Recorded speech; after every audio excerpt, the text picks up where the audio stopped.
Hi, it's me Jacqueline. Welcome to my channel. If you're new to the channel, then please subscribe my channel and visit my Patreon page, link in the description. 10 minutes after the cab arrived, the girls were at the club. Sam was still not really sure about this whole idea. They paid the cover charge and walked in. It was a very noisy place, but everyone appeared to be having a great time. Somehow, the girls found an empty table. And as they were walking to it, Sam could feel people watching them. The table was one of those with the very high stools, and the girls had to be careful with their skirts, so they didn't show too much. A friend of Toshi's, Angela, who they had gone to high school with, spotted her and joined the group. They sat for a while, people watched, and had a few non-alcoholic drinks. Finally, Vanessa and Sam got up and danced a couple of dances, as two girls would. They had been there about an hour when three guys walked up. Sam thought, oh no. I knew this was going to happen, and just looked at Vanessa. The tallest one said, "Hi girls. I'm Paul, this is Michael, and this is Steve. Couldn't help but notice that you were alone." "We're not alone," Vanessa said. "We're here with each other." "I mean, there are no guys with you. As I said, we're here with each other. We might dance with you, but we're not interested." "Oh, come on. For good-looking girls like you without guys." "Well, Paul," Vanessa said. Then pointing at Sam, she said, "This is Sandy. She's a lesbian." Pointing at Toshi, she said, "This is Tammy. She's also a lesbian." Pointing at Angela, she said, "This is Amy. We're not sure about her." And, showing them her engagement ring, said, "I'm Vicky, and I'm bi and engaged. Now, as I said, we're here with each other. And you just don't have the right equipment." Sam looked at Toshi, and she was covering her mouth trying to hide a smile. Angela was just staring at the three guys. Paul looked at his two buddies and said, "Sorry guys. I was wrong. Let's go." And the three turned and walked away. Angela said to Vanessa that was a new way to get rid of unwanted guys. "I would have never thought of it. A friend told me about it. You just have to be very forceful when you tell them. And it works most of the time. You guys aren't lesbians, are you?" "No. Fully straight." "You are, aren't you, Samantha?" Vanessa said with a grin. "No. I love you," Sam said, and tried to kiss Vanessa. "I love you very much." And everyone broke up laughing. Vanessa, Toshi, and Samantha because they knew about Sam. And Angela because she just thought it was funny. They hung out at the club until almost 2 in the morning. Angela finally said that she had to go, and our three girls said that they might as well go too. Angela had a car and offered to take everyone home. They took her up on the offer. They dropped off Vanessa and Sam first at Vanessa's house. Then she took Toshi home. Oops. Vanessa and Sam spent a little while getting undressed, removing Sam's breasts and the makeup. It was after 3 when they finally crawled into bed. Sam was so tired that he even forgot about the nightgown. Vanessa's mom and dad's flight was due at 4 in the afternoon, so they figured that they could sleep in. Sam, honey, wake up. I heard something downstairs, Vanessa whispered, shaking Sam awake. Sure you did. Just like 2 weeks ago, Sam joking said. No, really. Listen. The tone in her voice told Sam that she was serious. He listened and did hear something downstairs. He jumped up, found his pants, looked at the clock, and it was 7:30. He headed out the bedroom door and down the steps. He only made it 4 steps down the stairs and stopped dead in his tracks. Vanessa's mom was standing at the bottom of the steps. Mrs. Martin, Sam said in surprise. Sam, Mrs. Martin said, also in surprise. Mom, what are you doing home? Vanessa said from behind Sam. It's more like, what's Sam doing here, young lady? Just then Mr. Martin walked up behind his wife and was surprised at seeing Sam. Mom, I can explain. I sure hope so, young lady. Into the den with both of you. Yes, ma'am, Sam replied. Vanessa and Sam finished walking down the steps and followed Vanessa's parents into the den. Her mom indicated for them to sit on the couch, and they did. All right, young lady. What's going on? I'm sorry, Vanessa said, and the tears started. It's all my fault. I was scarred the first night you were gone. I called Sam, and he came over. We spent the night here in the den. Then I talked him into spending every night here. But in your bed? Not in the den. Yes, I trusted you. I'm not surprised that you're in an intimate moment. But I trusted you to take care of the house, and that meant not having visitors. Young man. Yes, ma'am. I think you need to go home now. Yes, ma'am, Sam answered as he got up and went upstairs to get his clothes. He heard Vanessa say, "Can I say goodbye to him?" And her mother say, "No. You can talk to him later." Sam walked home very slowly, trying to figure out what to do. When he got there, he just sat on the steps for a long time. Finally, he walked in the house, and his mom was the first to see him, and she asked Sam, "What's wrong?" He looked at her for a minute and said, "Vanessa and I are in trouble. Sit down and tell me." Sam and his mom sat in the kitchen, and he told her the whole story. She said, "Honey, don't worry too much.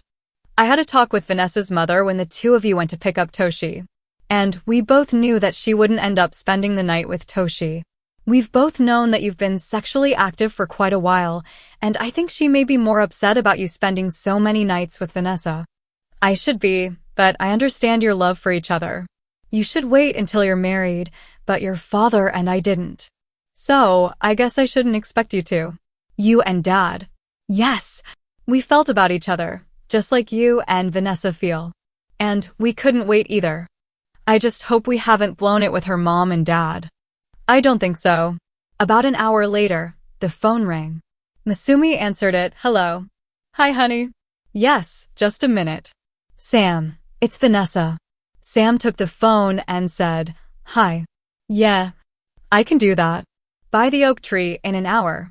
"Okay. Love you too. Bye." "Everything all right?" Masumi asked. "I think. I'm going to meet her in the park in an hour. We'll see."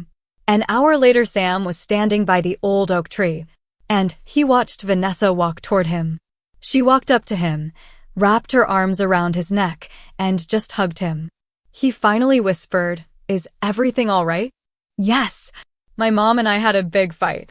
But I think that's over. Let's sit." They sat down at the base of the oak as they had done many times before. Sam still loved the smell of her hair. They sat there quietly for a long time before Vanessa said, "My mom and I really got into it. I even threatened to move out and get an apartment." "An apartment?" "Yeah. She was madder about me having you spend every night than anything else. She said she knew that we had an intimate moment.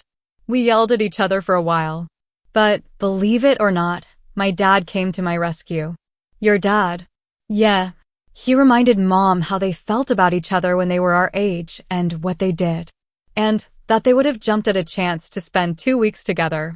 She finally calmed down and we had a talk about a number of things. She actually said that you could move in with us." My dad raised his eyebrow at that. "I'll go pack." "Sam, I'm kidding. I'd love that. But not yet. Maybe in a year or two." She turned around, knelt between his legs, said, "I love you," and kissed him. Then he just held her for a long time. They got up and started walking, hand in hand, through the park. He asked, why were they home so early? They had a chance to catch a red-eye flight and be home early. And they took it. Then, instead of calling me, they took a cab home. That was a somewhat unpleasant surprise. Very. But I think everything is fine. I hope. 2 weeks later, there was a house full at the twins' home. Masumi's family from Japan had arrived. Only Sofu was staying at the house. The others had rooms at a nearby hotel.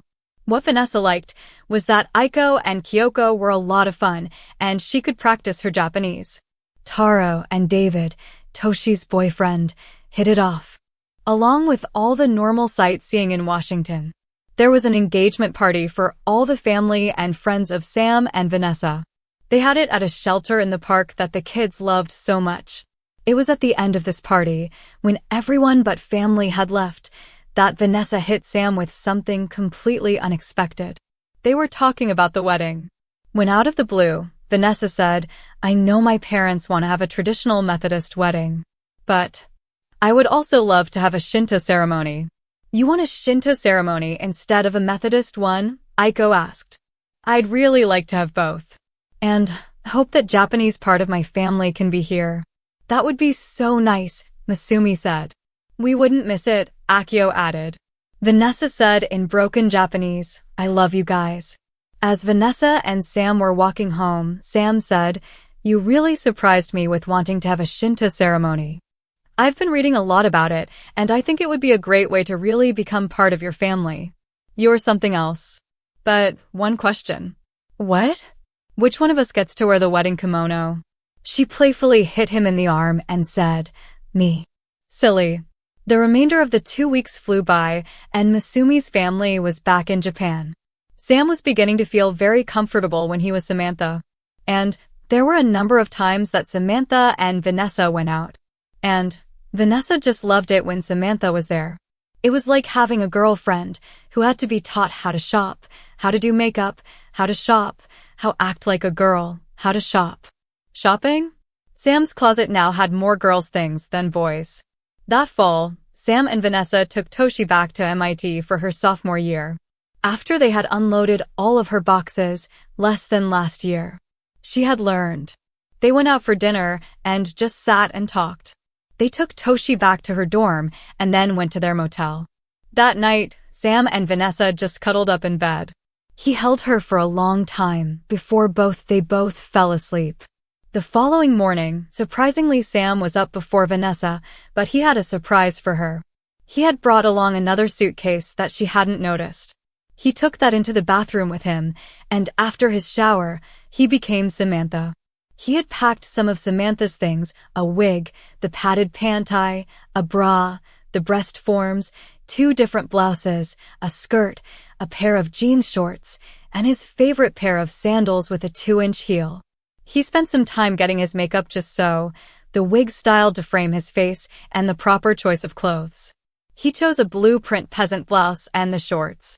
Also, he painted his toenails and fingernails with Vanessa's favorite color, a pink coral. He put on the watch that Toshi had given him and a necklace that Vanessa had given him on his last birthday. It was a present to his feminine side.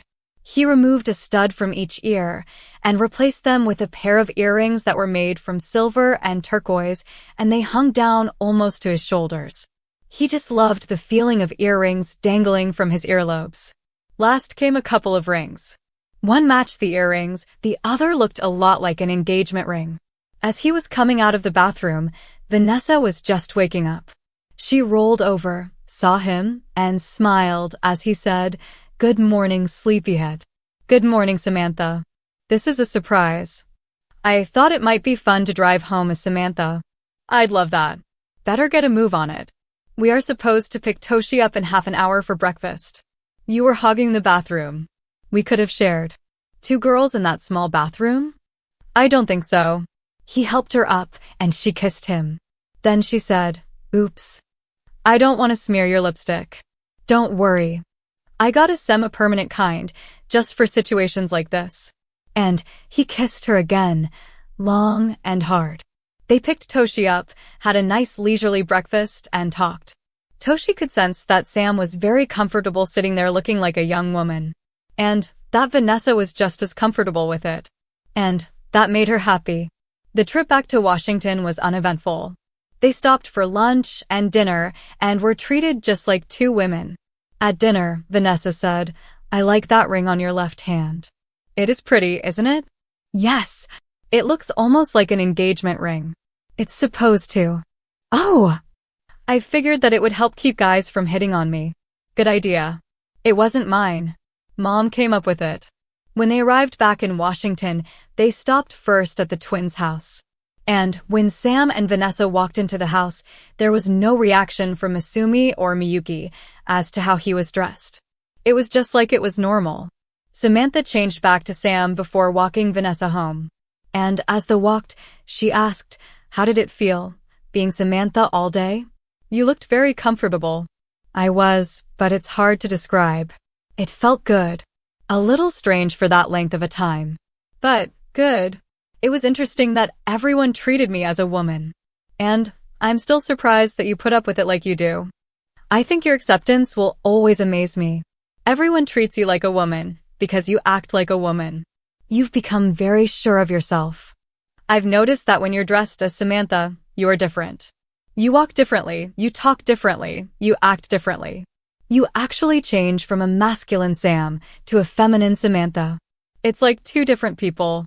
And I love both of them very much. The both of you make me very happy. The following 3 years of college went just fine for our three. Vanessa and Sam moved into an apartment together at the end of their junior year with the blessings of both of their parents. And they had decided to marry in late summer after their senior year so that everyone could be there. Please subscribe for the next part and visit my Patreon page for early access.